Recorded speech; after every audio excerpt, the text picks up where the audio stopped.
Hello everyone, my name is Dennis. I'm here to talk about softer signatures. I have a co-speaker, Barton, who will be adding his part of the talk at the end of this, so I'll let him introduce himself and talk about what he's going to be getting into. Real quick, I want to thank a couple people.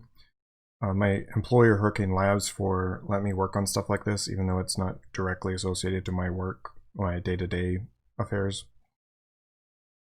My wife and my buddies for listening to this kind of stuff, but in particular, the author of this CTF challenge. There's a CTF back in December for Over the Wire. Challenge 23 was particularly frustrating to me, and it inspired me to get into Radare signatures and figure out how they work in greater detail and why didn't it work in the situation I was in. So what are signatures? I'm going to define them rather abstractly because I wish to use them in a more abstract way. A signature is a piece of information or metadata associated to a function which may be used to identify that function later, potentially in a different context or a different situation. Radare supports FLIRT databases from IDA, which is kind of the beginning of signatures, but Radare has its own signature database and its own signature types. The original idea from IDA with signatures was to be kind of a magic feature that just automatically works. You run analysis and it automatically discovered where the exit function is and the libc entry stub is. This was mostly aimed at statically compiled programs because that's an easier situation to deal with. And their goal was to minimize false positives because they're automatically going to rename these functions. They don't want to mislead the reverse engineer. Because it's analysis and it's going to be done with a large database, it needs to go fast. The problem with this is signature matching stinks. It's hard to get a quality database file, and you need multiple databases because there's multiple libc versions across multiple Linux distributions or BSD or whatever it is, multiple compilers, and really maybe you got the best database for libc for Ubuntu, and then that's your target, but the challenge just uses libc from source, and they compile it with Clang. Because it's a 100% match, a perfect match to reduce false positives, any minor change will break the signature matching. So for example, x86 has dual instructions. XOR EAX can be encoded with two different opcodes. These opcodes only vary by 1 bit, and they mean the same thing, but because that bit changed, the signature matching will fail. Not only will it fail, it won't say anything. It won't say, oh man, we were really close over here. It just skips it. Padding, compiler optimizations can break signatures, but also bugs or different levels of analysis. I'll show you in detail what that looks like later on. Obfuscation encryption, of course, breaks signatures, but I have no chance of conquering that. I do aim at having some effect on these other entries, though. So let's talk about using signatures in a softer way, not asking for a 100% match. Typically, when I'm reversing something, I'm not interested in all the libc functions, or even necessarily libc to begin with, but there are certain functions that I have a particular interest in. So, for example, malware, I might be interested in the domain decoding algorithm, and I've reversed it in a previous version of the malware. The new version of the malware may use the same function, but with a couple minor changes. Those minor changes would break a perfect matching algorithm. Just recompiling would break a perfect matching comparison. But rather than looking for a simple algorithm to find the perfect match, why not perform a best match to find the closest function to our signature, and then from that the reverse engineer has the ability to judge for himself whether this is the function or not. You can save a lot of time, even though it's not a perfect match. So let's see how it looks with the ZB command. So I have an example here. I just did a simple main function, does nothing, we're just hanging libc on it. Used LDD to find the system's libc and use RaySign to make signatures from that. Now I'll mention it is better to use the .a file than the .so file. You'll get better results, but since we're doing soft matching, it won't matter. Here, also real quick, RaySign-A does the AAA analysis in radar A. So that is how the database file was created. I'm in Tmux here, so you can see which tab I'm on at the bottom. So the database file was made with AAA. The libc, though, we're going to do some analysis with just AA. This is to show you the contrast and how analysis can change the matching. Seek to sim malloc, create a signature for it. We can view the signature with Z star in Radari format. Here is the byte signature, which is very similar to flirt. It's just the raw bytes of the function, along with a byte mask here, which tells Radari's matching algorithm which of these bits are significant. FF here says that this first byte is significant, the zeros after says these are insignificant, so on and so forth. Down here is the other, the graph signature. This is the other thing that we're interested in. We'll copy these two and paste them into Radari here, where we're doing our analysis of static, the statically compiled file. We didn't strip this file, so we can still know where the symbols are, and head over to simmalloc. Z/ is the command to search for the signature in the entire file, and it finds nothing. Why does it find nothing? Let's look ourselves. Here inside of the static file, or the libc, oh, I meant the static file.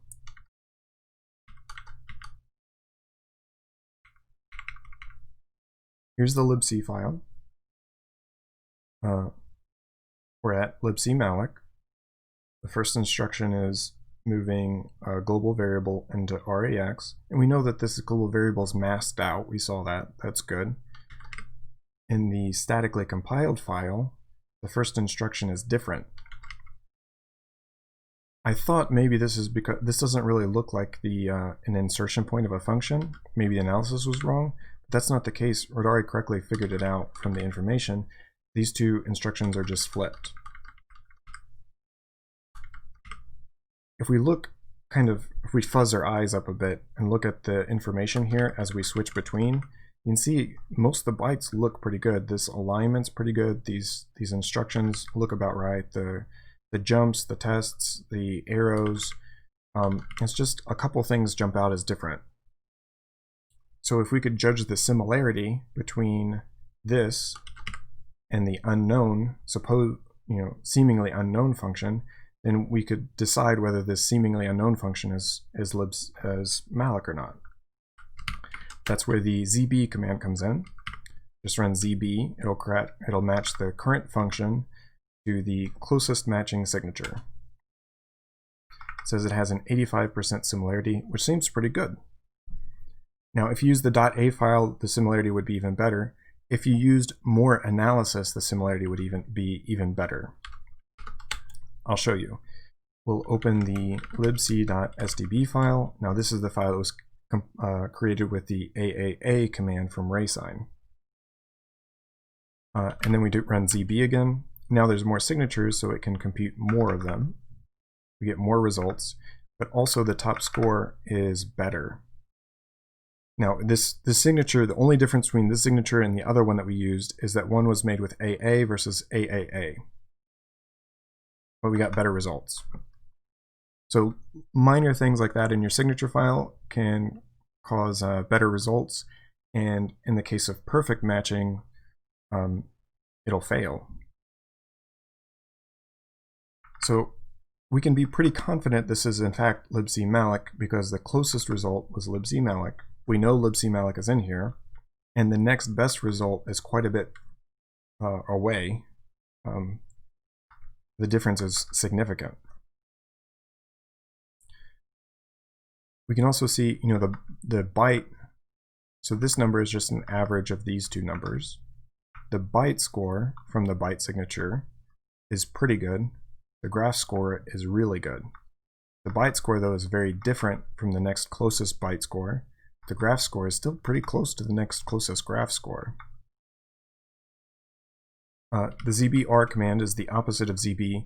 Rather than matching the current function to the next closest signature, it matches any signature to the closest function in the binary. Here we get the same information because it's the same algorithm to find this score. Now, it is up to us as the reverse engineers to decide, is this really libc malloc? To do that well, we really need to know what these numbers mean. So let's look at it. Graph signatures, they look like this right here. They're really just 5 integers with basic information about the control flow graph of a function. So the number of basic blocks, edges, this is the cyclochromatic complexity. These signatures are kind of, I already showed you that these are kind of close together but match pretty well. All of these are pretty much a high match rate. This is because this information is very fuzzy. There isn't a whole lot of information here, and so it's very likely it'll match another function that's kind of similar. The advantage, though, is because there's not a lot of information, it's very fast to compute. Byte signatures is kind of the opposite. There's a lot more information in a byte signature, usually, and processing the information is a little bit more complicated. We can't just do a byte per byte comparison because a padding byte added at some point will misalign the comparison and artificially inflate the similarity penalty for that comparison. So instead we use the Levenshtein distance, which computes edits, additions, and deletions required to get from one signature to another. Fewer edits or additions and deletions mean that the similarity is larger. You essentially just take that number, subtract it from the maximum value, and divide it by the maximum value to get a score between 0 and 1. This will cleanly deal with misalignment issues. The problem is it is very slow. So how do we deal with that? You can avoid doing the Levenshtein, and this algorithm automatically does this. It avoids the Levenshtein algorithm as much as possible. You can think of it as if you already have 5 results that are really good, they're all like 90%, and you are trying to figure out if this new signature matches this function better than those 5 results, you can just compare the size of those two, the signature to the function, and realize that if that's already a significant difference in size, it's unlikely it'll get into your best matching algorithm and your best results. You can also use the graph signatures to tune this even more. I'm being a little bit vague here because I don't want to bore you with the details. Now, I have some other features that I really want to bring into this that sadly I couldn't get pushed as soon as I want because I ran into some issues. In particular, ESEL CFG, ESEL control flow graphs. Condret last year gave a talk on this. From the ESEL control flow graph, we can make another graph signature type that won't be affected by certain compiler optimizations, such as the conditional move instruction in x86. Diff assembly.